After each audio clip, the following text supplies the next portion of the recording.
Hey, Pour Temecula fans. Today we are reviewing a wine that has a little bit of age on it. It's the 2020 Somerset Amphorae Blanca, a Spanish-inspired white blend made and aged in clay amphora. Somerset has built one of the region's most serious amphora programs and using large clay vessels instead of barrels. And they also did have some smaller clay vessels as well. Amphora doesn't add flavor like oak, so there's no vanilla, no toast, but they are porous, allowing gentle oxygen exchange that shapes texture and structure without masking the fruit. The program began after Curtit encountered amphora in Italy and brought the idea home.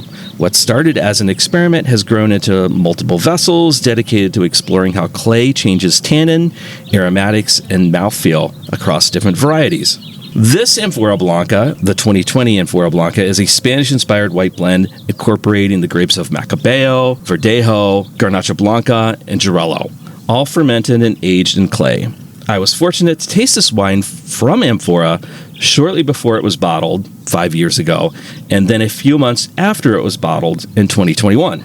Here's what I said back then. The recently bottled 2020 Amphorae Blanca is a wildly exotic Spanish-themed blend of Girello, Macabeo, Verdejo, and Garnacha Blanca. Fragrant, ethereal aromas of peach, gooseberry, honeysuckle, chamomile tea, and fresh spring flowers leap from the glass.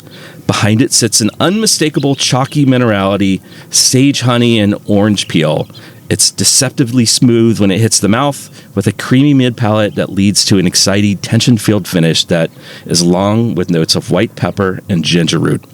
As unique as you will find anything in Temecula. So thanks to the generosity of some of my friends, I've been holding on to this one bottle for the past 5 years, and I thought it would be a solid follow-up to our recently released Spanish-inspired wines episode and to celebrate our first year of podcasting. So, let's give it a taste, and we'll see where this thing's at.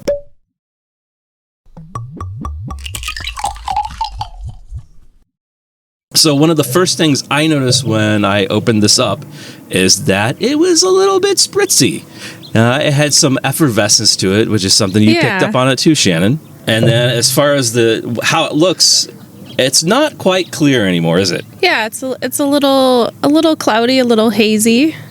Now, I'm not sure if that was just because I opened it, and I noticed when I pulled it out of my wine fridge, it did have like a little trace of like yeast sediment, I think, in it to it. Kind of like a pet nat. Yeah. So maybe it's unfiltered. Oh, actually, yeah, it says on the bottle, unfined and unfiltered. Oh, there we go. There you go. So over time, what happened is that maybe a little bit of yeast and a little bit of sugar stayed in that wine.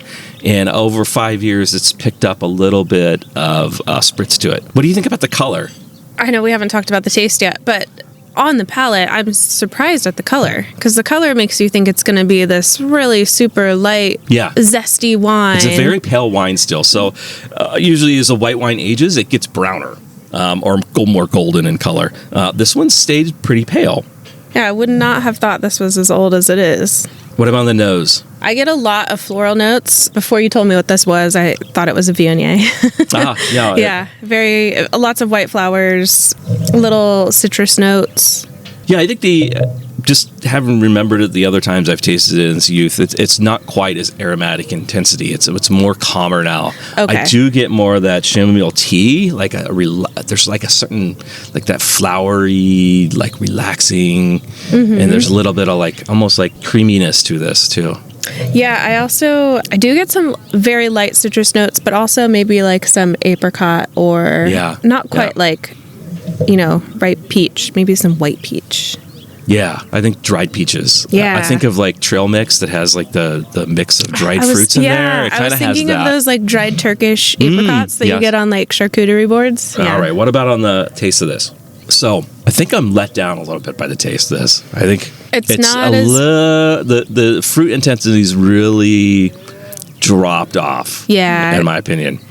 On the nose, you would think it would be a lot more intense. You think you're going to get more like of what you mentioned, like the dried apricot, the Turkish delight, the like honey, and there's really none of that there. There's a lot of like the minerality. The minerality is really yeah. I think, and that was what I noticed in its youth is that that minerality probably from the amphora provided a lot of like tension to the back end of that palate, where it was really heightened in your mouth.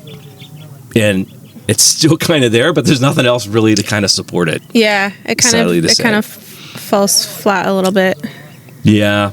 Okay, so we'll leave it at that. A little disappointing, so a little bummed out that it's didn't hold up as long. But I also that doesn't really shock me or surprise me either. If you still have this out there, drink it or figure out something to do with it. And it's also entirely possible now that the bottle's open, maybe with some air, it gets a little bit better.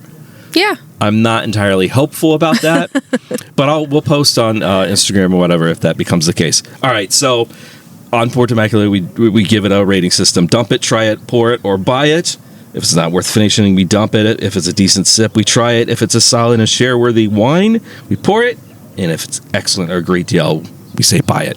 And I'm going to guess that we can both solidly fall into the... I'm gonna say try it. Oh, I know. I would say dump it. But it's interesting, just the fact that it's made in amphora and it is unfined and unfiltered, which you don't typically find a lot of wineries doing around here. But I think maybe in its youth, it was probably a buy it or pour it. Yes. The pricing on these are a little excessive. They're closer to $100, which I think is just too much for when this was released. I think it was in the $70 to $100 price range. I think my friends got it for me a little bit cheaper than that. Of course, I was gifted it, so it cost me nothing.